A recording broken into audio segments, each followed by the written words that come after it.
Assalamualaikum warahmatullahi wabarakatuh. Kembali lagi di channel Suketir. Terima kasih untuk kalian semua yang masih setia di channel ini. Semoga sehat selalu dan semoga diberi kelancaran dalam segala urusannya. Di kesempatan kali ini, saya Mang Dayun akan membawakan sebuah cerita yang berjudul Suamiku dari Alam Lain. Cerita ini ditulis oleh akun KBM bernama Dewi Jambi. Sebelum cerita ini dimulai, jangan lupa untuk like, komen, dan subscribe channel ini.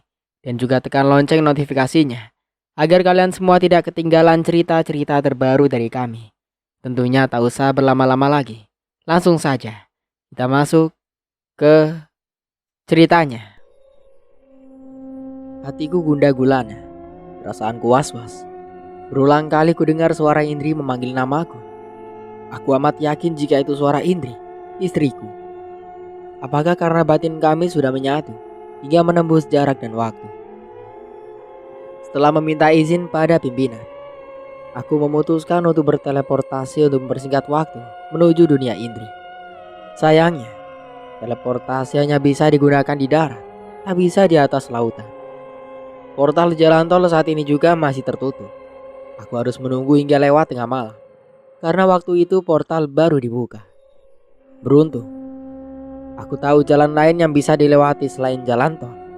Ya, di dalam hutan juga terdapat jalan menuju dunia Indri, tapi jaraknya 2 kali lebih jauh dibanding jalan tol. Tak apa, semua aku lakukan agar bisa cepat bertemu dengan istri dan calon anakku. Tiba di tepi laut, berentangan sayapku lebar-lebar dan melesat terbang dengan kepakan sayap yang cepat dan kencang. Menembus awan, melewati lautan dan gunung serta bukit, memasuki kawasan hutan yang ditumbuhi pepohonan tinggi menjulang. Hutan lembab yang hanya terkena sedikit sinar matahari. Hutan yang selalu ditutupi kabut karena banyak menyimpan misteri. Perlahan kulihat samar-samar cahaya berkilau di tengah hutan. Cahaya itu amat indah dan berpendar terang. Semakin kudekati semakin terang dan berkilau. Aku terhipnotis oleh pesonanya. Wajah Indri seolah-olah menari di balik sinar nan menyilaukan dan penuh misteri. Seolah sinar itu mengetahui kesakitan diri akan rindunya pada kekasih hati. Aku menjejakkan kaki di tanah yang tumbuh rumput amat subur. Tanpa ragu melangkah menuju cahaya putih berpendar yang merupakan portal gaib penghubung antara duniaku dan dunia Indri, istriku. Sedikit memejamkan mata karena sinarnya amat menyilaukan, membuat pupilku merasa sakit jika menatapnya. Sinar itu merasa amat dingin menusuk kulit di tulangku. Serasa kakiku melangkah di atas bongkahan es batu. Hanya sepersekian detik kini aku sudah berada di ujung portal. Cepat mungkin kulangkahkan kaki dan saat sudah di luar portal, mataku mencari Sonia, kuda hitam betina gaib yang memang ditugaskan untuk menolong di hutan terlarang. Di hutan ini kekuatanku tak berguna, karena hutan ini memang diperuntukkan bagi prajurit sepertiku agar bisa bertahan hidup tanpa kekuatan. Di hutan inikah pertama kalinya aku berjumpa dengan Indri, istri yang amat kucintai. Sonia! Aku bersiul dan memanggil kuda hitam cantik itu dengan lantang, menunggu kedatangannya dengan hati deg-degan. Takut jika Sonia bermain jauh dan tak mendengar panggilanku. Samar kulihat siluet bayangan hitam berlari menghampiriku, sembari meringkik nyaring mendekatiku yang saat ini melambaikan tangan padanya. Ia mengendus dan mencium wajahku saat tiba di hadapanku. Ya, Sonia memang amat mengenali kuda kesayangan yang selalu rindu belayanku. Maafkan aku jarang menjumpaimu, Sonia, ucapku seraya membelai sayang bulu lembutnya. Sonia, antarkan aku ke pinggir hutan secepatnya. Aku harus sesegera mungkin bertemu Indri, istriku. Sonia meringkik sambil mengentakkan kakinya. Tanah sedikit bergetar. Aku berangsur naik ke punggungnya dan duduk tenang. Sonia berlari dengan amat kencang memburu waktu, seolah mengerti akan kegundahan hatiku. Tanpa istirahat Sonia terus berlari, hingga kami akhirnya sampai di pinggir hutan. Sonia kembali masuk ke dalam hutan, dan aku kembali merentangkan sayap hitamku dan melesat secepat kilat, menembus awan karena tak mungkin mengepakkan sayap di tempat terbuka. Bisa-bisa manusia bisa heboh dan jadi viral. Sepanjang perjalanan menuju rumah orang tua Indri, hatiku bertambah cemas dan was-was. Suara Indri kembali menggema di telinga. Batinku amat tersiksa hingga air mata menetes tak tertahankan. Aku sebenarnya malu. Apa benar kata orang jika lelaki tak boleh menangis? Kakiku akhirnya mengejai di atas tanah tepat di samping rumah orang tua Indri. Kutatap dari jauh. Ternyata ada teman Indri. Dan Indri sedang merintih kesakitan. Aku memfokuskan pikiran. Dan dengan kekuatan superku angin bertiup amat kencang. Hingga membuat jendela kamar Indri terbuka tanpa ku sentuh. Debu-debu berterbangan naik dan sebagian masuk ke dalam kamar Indri. Sepat kilat kureai tubuh istriku yang saat ini mengerang menahan kesakitan yang teramat sangat. Aku amat yakin ini saatnya Indri melahirkan anak yang selama ini kami tunggu kehadirannya. Aku membawanya terbang mengangkasa, mencium kening yang lembut, mengucapkan doa agar ia kuat dan mampu bertahan untukku dan buah hatiku. Sakit, rintinya. Sabar sayang, bertahanlah untuk aku dan anak kita. Bisikku lirih tepat di telinganya. Bima. Perlahan kelopak matanya membuka. Ia menatapku sendu sembari meneteskan bulir beningnya luruh hingga ke pipi. Tersapu oleh derasnya angin saat terbang mengangkasa bersamaku. Tangannya erat melingkar di bahuku. Ia tampak amat bahagia dan menatapku penuh kasih. Sayang, ini aku. Aku rindu. Ia kembali menutup matanya. Keningnya berkerut. Bukti bahwa sakit yang diderita amat menyiksa tubuhnya. Sayang, bertahanlah. Kali ini aku yang menitikan air mata. Aku tak sanggup melihat tubuh Ringki itu menderita begitu dalam. Bima, jika aku tak bisa bersamamu, apa kau mau menjaga anak kita? Ini begitu menyiksa. Aku rasanya tak kuat, Bima. Tenagaku hilang. Aku amat lemah. Sayang, jangan ucapkan itu. Kamu bisa, sayang. Kamu dan anak kita pasti selamat. Bima, sebelum aku pergi, ibu pernah berpesan padaku. Jika aku masih manusia, aku hanya diberi kekuatan lebih dan darahmu yang mengikatku untuk bisa bersamamu.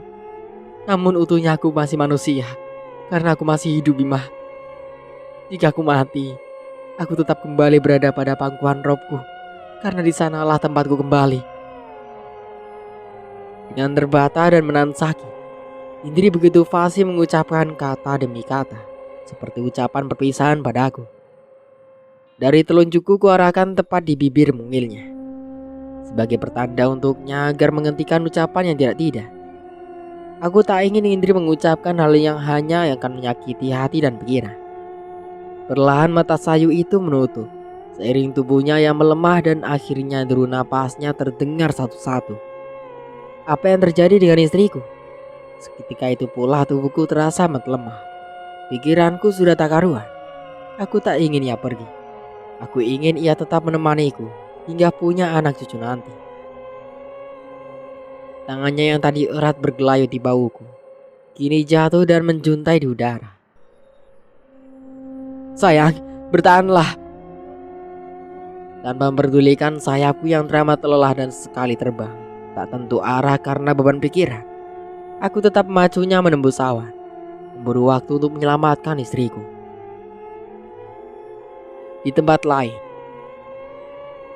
James menarik wajahnya dan kembali mendaratkan ciumannya di kening Rena. Ia menarik tubuhnya menjauh dari Rena dan melepaskan tangannya yang mencengkram kencang tangan Rena tadi.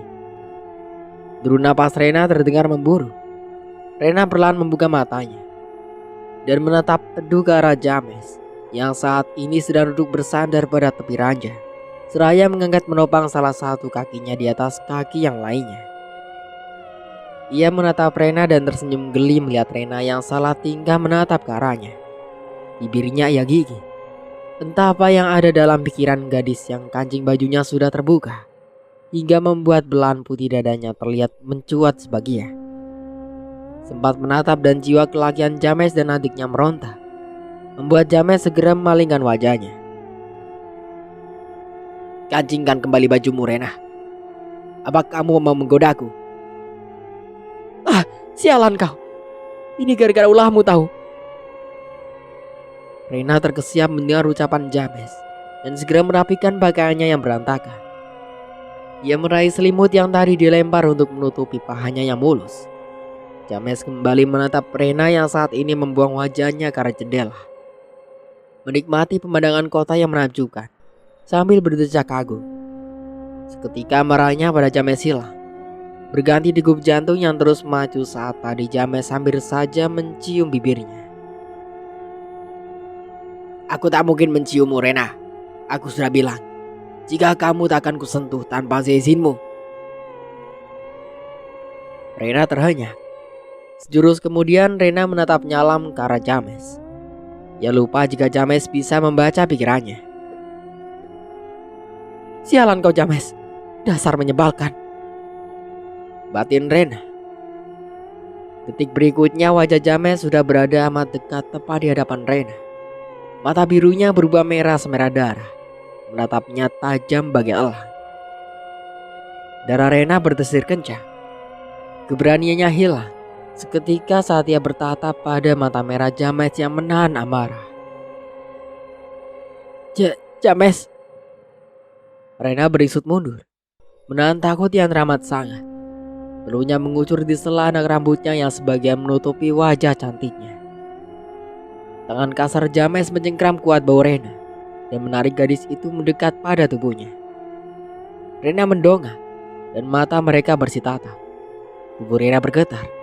Begitu juga James yang masih menatapnya tajam, seolah ingin memangsa gadis cerewet dan pemarah di hadapannya.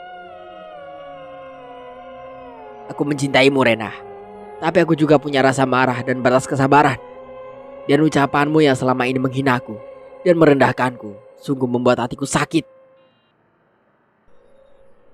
James, jangan kau sebut namaku lagi. Jika memang seburuk itu aku di matamu, oke, aku tak akan menemuimu lagi. Cukup hari ini. Brak. James melepas tangannya dan beranjak meninggalkan Rena. Ia masih termenung karena ucapan James barusan. Tanpa sadar matanya berkaca-kaca. James. Nyeri terasa hingga relung hatinya yang paling dalam. Rena mencengkram dadanya. Apa yang sebenarnya terjadi pada hatinya? Mengapa terasa begitu sakit saat James pergi meninggalkannya? Jika aku tak bisa bersamamu, apa kau mau menjaga anak kita? Ini begitu menyiksa. Aku rasanya tak kuat. Tenagaku hilang. Aku amat lemah, Bima. Sayang, jangan ucapkan itu. Kamu bisa, sayang. Kamu dan anak kita pasti selamat. Bima, sebelum aku pergi, ibu pernah berpesan padaku, jika aku masih manusia, aku hanya diberi kekuatan lebih dan darahmu yang mengikatku untuk bisa bersamaku. Namun utuhnya aku masih manusia, Bima, karena aku masih hidup. Kata-kata Indri selalu terngiang di pikiran Bima. Hingga sampai di rumahnya, Indri tak jua sadarkan diri. Kini, Indri berada di kamarnya. Ibu Bima sedang berjibaku, berusaha menolong Indri, menantunya. Indri berjuang melawan mau di dalam sana. Tubuhnya lemah dan mengeluarkan banyak darah. Semua karena bayi dalam perut Indri yang mendesak ingin segera keluar. Bayi dengan kekuatan super mewarisi kekuatan sang ayah. Bima, kemari cepat. Wajah ibu penuh peluh. Ia tak bisa menyembunyikan rasa kekhawatirannya pada Indri, anak menantunya. Begitu juga Bima. Lelaki berotot itu segera berlari menuju kamar untuk melihat keadaan istrinya. Suara bayi menyeruak memekakkan telinga. Anima dengan wajah sendu mengangkat bayi gembul dengan mata bulat sempurna yang amat menggemaskan. Tangan Bima bergetar saat Anima menyerahkan bayi putih itu ke arahnya. Air matanya tumpah. Sungguh ia amat bahagia dengan kelahiran bayi perempuan yang amat mirip dengan wajahnya. lucu dengan manik biru dan bulu mata lentik mengias di kelopak matanya. Saat Bima ingin mencium buah hatinya, ibu menarik dirinya untuk mendekat pada Indri, istrinya. Bima terhenyak. Untuk sepersekian detik ia lupakan istri yang ia cintai. Tanpa banyak kata, Bima bergegas mendekati Indri yang lemah. Matanya menutup, hanya deru napas lemah yang terdengar amat pelan. "Bu, bagaimana keadaan Indri?" Tanya Bima lemas, seolah tiada tenaga melihat Indri yang tak jua bersuara. "Ibu bisa mengeluarkan anakmu, tapi tidak bisa membantu istrimu. Ia teramat lemah, dia butuh darahmu." "Ambil, Bu, ambil saja darahku, Bu. Aku tak mengapa. Ambil sebanyaknya. Jangan biarkan Indri pergi, Bu. Aku tak mau kehilangannya," rintih Bima. "Ibu tak bisa janji. Bagaimanapun seluruh dirinya ada darah manusia. Ia tetap bisa mati, tak seperti kita. Ia mewarisi umur yang panjang, tapi kematian tetap bisa menghampirinya." Ibu mendesap panjang, menahan sesak di dadanya. "Bu, Bima mohon, tolonglah Indri." Bima merengek seperti anak kecil. Ia sungguh frustasi memikirkan nasib Indri. "Sudah, sekarang kamu sediakan segelas darahmu. Tapi ingat, ada konsekuensi di balik itu. Kau akan melemah untuk beberapa waktu, karena ini kali kedua darah abadimu berpindah pada tubuh Indri." Bima mengangguk. Ia menyayat telapak tangannya dengan pisau yang ibu berikan. Demi Indri, apapun akan ia lakukan. Darah menetes deras dari telapak tangannya. Bima menampung dan memberikannya pada Anima untuk segera diminumkan kepada Indri. Anima mengangkat kepala Indri dan membuka mulut Indri dengan jemarinya hingga mulut Indri sedikit terbuka. Perlahan, Anima menuangkan sedikit demi sedikit darah pada Bima hingga Indri tersedak darah yang dipaksa masuk ke dalam mulutnya. Bima tersenyum lebar melihat istrinya yang mulai sadar. Ia menyerahkan bayi mungilnya pada Anima dan bergegas mendekati Indri yang mulai menggerakkan tubuhnya. Tubuh Indri bergetar hebat, tapi matanya tetap tertutup dan sesekali terbatu. Bima merangkul tubuh Indri yang masih bergetar, membawanya pada pelukan hangat. Bima merasakan getaran di tubuh Indri mulai melemah. Perlahan mata Indri itu mengerjap dan menatap Bima lemah. "Alhamdulillah sayang, kamu akhirnya sadar." Jemari Bima membelai wajah pucat Indri yang saat ini tersenyum penuh arti padanya. "Ini semua pasti karena darahmu kan? Aku tahu itu." Indri menatap suaminya penuh arti, mengusap wajah tampan Bima dengan lembut. "Terima kasih selalu jadi penolongku. Aku begitu beruntung bisa dicintai pria sepertimu." Indri mengecup pelan pipi Bima, suaminya dengan sayang. Bima tersenyum manis menatap wajah istrinya yang amat ia rindukan. Saat wajahnya mendekat, tiba-tiba ia merasa panas menjalari tubuhnya. Perutnya terasa amat sakit hingga ia mengurai pelukannya dan meringis kesakitan mencengkeram perutnya. "Sayang, kamu kenapa?" Indri yang masih dalam keadaan lemah kembali mendekati Bima yang menundukkan wajahnya karena sakit yang teramat sangat. Perutnya seakan ditusuk 1000 sembilu. Tak ada jawaban. Bima masih menahan sakit. Dan kemudian Bima muntah darah. Darah kental merah hitaman yang berbentuk gumpalan-gumpalan kecil tercecer di lantai. Indri panik. Diselingi tangisnya yang pecah, ia berteriak memanggil ibu dan adik iparnya yang saat itu sedang berada di ruangan berbeda mengurusi anak bayinya. "Ibu, ayah, Anima." Dalam kesendirian di ruangan mewah serba putih seperti hotel bintang 5 ini, Rena menatap kosong ke arah luar. Gedung tinggi dengan keramaian kendaraan yang berlalu lalang ke jalan tol. Pemandangan indah bak kota metropolitan tak bisa menghibur hati Rena yang sedang galau. Bagaimana tidak? Di pikirannya hanya ada James.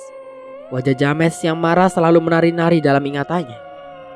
Ia sedih dan merasa amat bersalah karena ucapannya selama ini. Padahal ia sadar jika James amat baik padanya. Tapi ucapan yang keluar dari hati dan mulutnya hanya hinaan. 1 jam, 2 jam, James tak kunjung datang. Rena menyadari kesalahannya. Mungkin James merasakan sakit hati yang teramat dalam pada ucapannya. Rena memegangi perutnya yang perih karena dari pagi belum diisi. Tiba-tiba langit menjadi gelap. Rena beranjak dari ranjang menuju jendela kaca, melihat perubahan cuaca yang begitu ekstrim baginya. Hanya butuh beberapa detik, panas menyengat, matahari berganti mendung yang menggelayut dan siap menumpahkan air dalam kedipan mata. Rena terperanjat saat tiba-tiba kilatan cahaya amat dekat dari tempatnya berdiri, menyambar ke segala arah, membuat Rena berlari ke arah ranjang, meringkuk ketakutan. Tangannya dengan sigap meraih selimut dan menutupi tubuh serta kepalanya. James, kau di mana? Aku takut, James. Rintih Rena diiringi isak tangisnya. Rena memang teramat takut pada kilatan cahaya. Waktu kecil ia pernah melihat kilat menyambar pohon hingga menumbangkannya. Suara yang menggelegar dan api yang akhirnya menghanguskan pohon tersebut. Beruntung jarak pohon dan rumahnya kala itu cukup jauh. Rena kecil melihatnya saat bermain di luar rumah. Beruntung ia sempat berlindung. Dan sejak saat itu Rena fobia pada kilat dan petir. Tak ada sahutan. James benar-benar marah. Ah, James! Bunyi petir amat dahsyat membuat Rena tanpa sadar berteriak memanggil nama James. Ia menutup telinganya kuat-kuat. Tubuhnya gemetar ketakutan. Selimut Rena tersibak.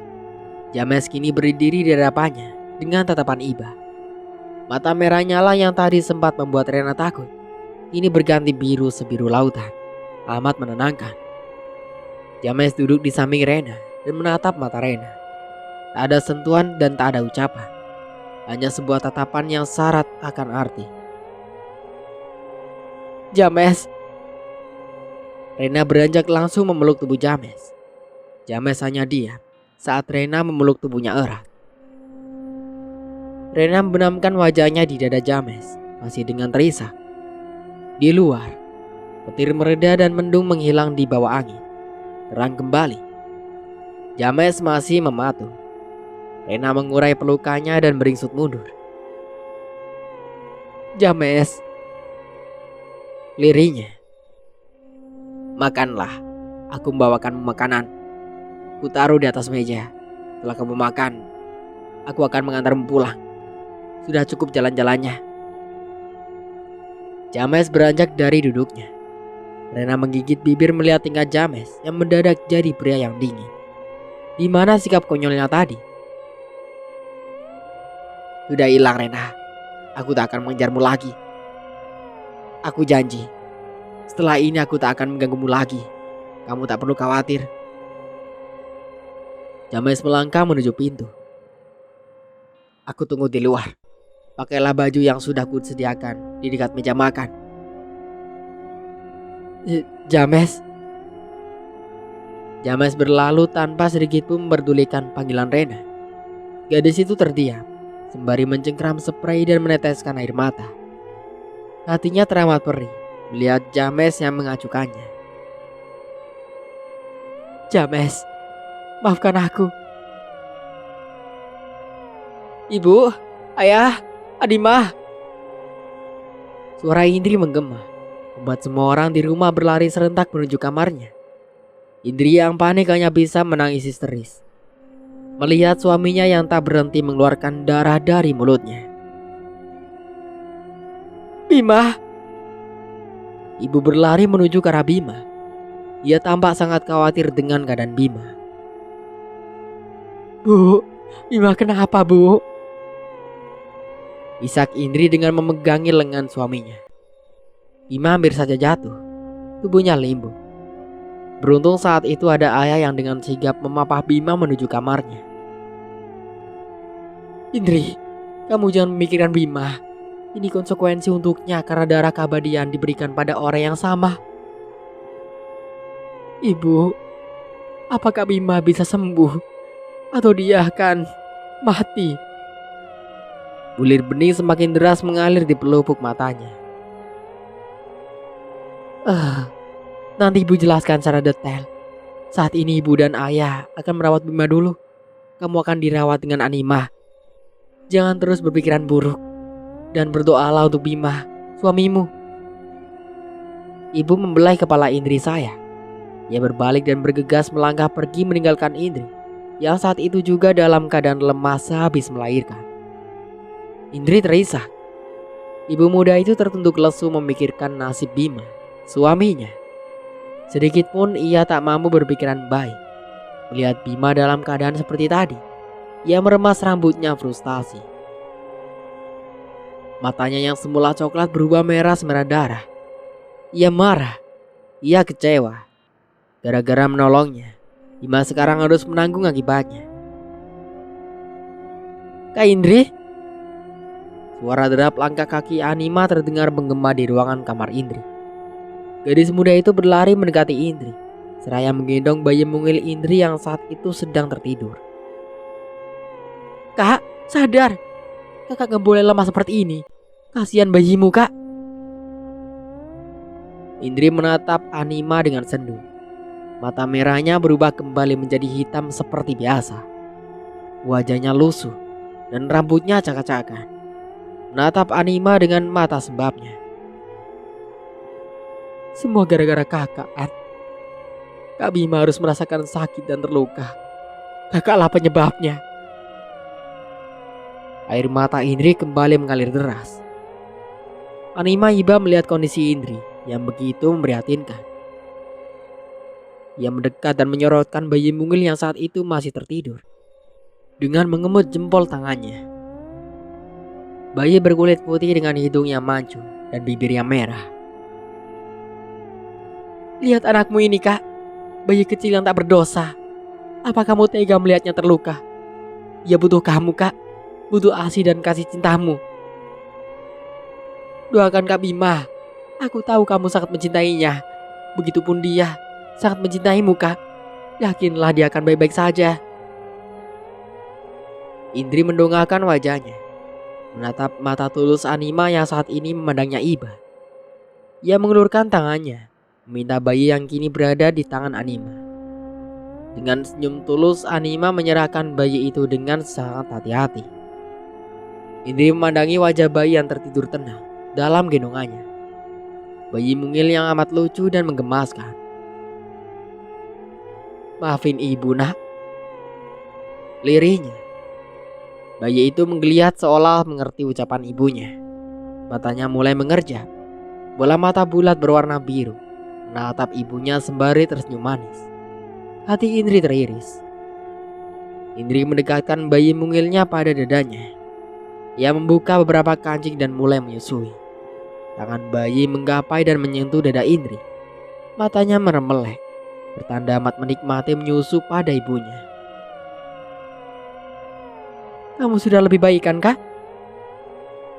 Iya, terima kasih, Dek. Indri menganggukkan kepalanya. Senyum getir terulas dari bibir pucatnya. Indri dan Anima serentak memalingkan wajahnya saat mendengar suara derap langkah kaki mendekati mereka. Ibu berjalan pelan dengan raut wajah yang sulit diartikan. Ia menghela napas sebelum akhirnya bibir merahnya berucap. Bima. James dan Rena masih terdiam, walaupun jarak mereka amat dekat saat ini. James seolah acuh dan tak sepatah kata pun keluar dari bibir tipisnya. Ia masih saja menekuk wajahnya dan sorot matanya tajam. Ayo, cepat ku antar pulang. Aku tak ingin berlama-lama menculikmu. James menarik pelan tangan Rena dan membawanya bergegas keluar dari kamar. Rena hanya diam dan menuruti langkah James dari belakang. Ia salah tingkah melihat James yang berubah menjadi sepertinya. Ia amat sangat menyesal akan ucapannya. Masuk. James membuka pintu mobil merahnya. Mobil mewah dengan desain terbaru yang mengkilap. Rena masuk ke mobil dengan wajah yang tertunduk. Sesekali ia melirik ke arah James yang masih manyun. Wajahnya tertegun. Rena tak berani mengucap sepatah kata pun. Ia lebih memilih melipat kedua tangannya dan melempar pandangannya pada matanya keluar jendela mobil. Melihat pemandangan kota indah dengan gedung yang tinggi menjulang. Beberapa gedung mempunyai desain minimalis dan modern. Ada pula gedung-gedung tua dan eksotis dengan ukiran dan patung dewa yang mengundang decak kagum siapapun yang melihat. Kota yang sekilas memiliki perpaduan kota Italia dan juga Turki. Sekilas pun nampak seperti negeri 1001 malam. Susah diungkapkan saking indahnya. Kendaraan yang berlalu lalang pun bukan kendaraan murah. Semua desain terbaru dan harga yang selangit. Gedung pencakar langit dan semua bangunan indah lainnya berwarna kuning keemasan.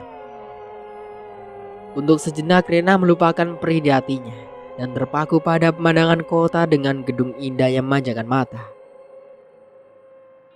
James, bagus banget ya bangunan di sini. Tanpa sadar Rena membuka mulutnya dan bertanya pada James yang masih asik mengemudikan mobil merahnya. James cuek, tak ada sautan darinya. Ia tetap fokus pada jalan, tak sedikit pun menoleh pada Rena, membuat Rena jadi keki dan malu sendiri. Rena mencebir. Ia menarik tubuhnya dan bersandar di kursi mobil. Kembali membuang mukanya menghadap arah jalan. James tetap saja diam. Sampai akhirnya Rena berulang kali menguap dan tertidur di kursi dengan wajah yang tertekuk ke bawah. James melirik ke arah Rena dengan iba. Ia bukannya tega, namun ia harus memberi pelajaran pada Rena yang selalu berpikiran buruk padanya. Secinta-cintanya James pada Rena, ia tak ingin Rena kurang ajar dan semena-mena padanya. Basicnya sebagai prajurit membuat jiwa kelakiannya meronta jika terlalu diinjak-injak harga dirinya. Ia ingin melihat Rena jerah dan bisa menghargai arti kehadirannya. Melihat Rena yang tertidur dalam keadaan yang seperti itu, marahnya seketika reda. Tangannya bergetar saat ia mengulurkan tangannya, hendak membelai rambut Rena yang memperbaiki posisi tidur Rena yang tampak tidak nyaman.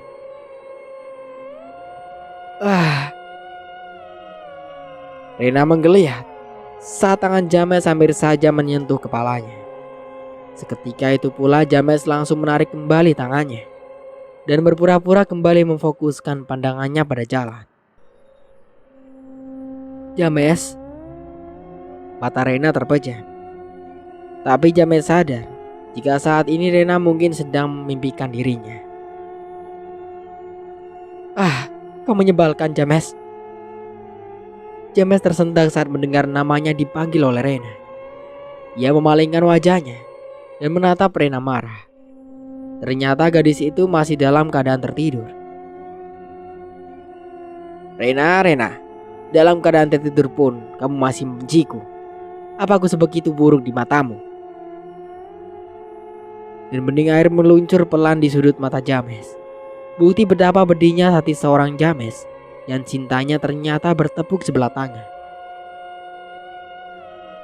Aroma masakan menguar, membuat hidung Rena mengendus dan aromanya yang memikat. Suara panci yang beradu dengan spatula terdengar nyaring di indera pendengarannya, membuat gadis itu terpaksa membuka kelopak mata yang terasa amat berat menggelantung di mata. Ia merentangkan tangan dan menggeliat manja di tempat yang amat empuk baginya. Aromanya khas, seperti aroma kamar. Netra Rena seketika membeliak saat ia menyisir semua ruangan yang amat sangat dikenalinya.